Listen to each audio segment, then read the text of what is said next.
You love your partner, but you feel completely empty.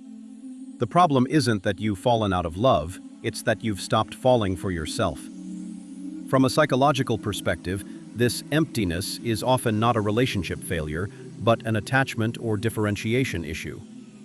1. The projection trap. We often expect our partners to fill an internal void, self-worth, excitement, safety.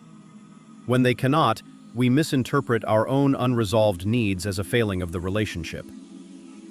2. The loss of differentiation. In healthy relationships, we must be two whole individuals. If you have fused with your partner, where your identity and emotional regulation depend entirely on them, you will inevitably feel empty when they cannot provide constant validation. 3. Chronic emotional avoidance.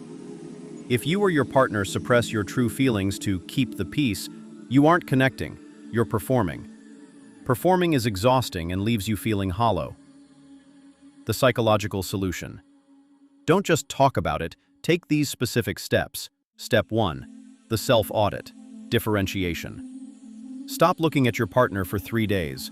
Focus entirely on your interests, your friends, and your regulation. If the emptiness subsides when you are independent, the issue is fusion, not the relationship. Step 2. Map your invisible needs.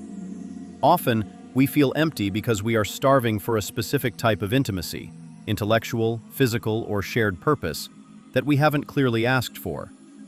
Write down the top 3 needs that are consistently unmet and frame them to your partner. Step 3. Move from performing to authentic conflict. Stop prioritizing harmony over honesty. Bring up the small things you've been ignoring. Vulnerable, honest conflict is often more intimate than forced agreement. If you find this helpful, kindly share to help others and follow for more psychology insights.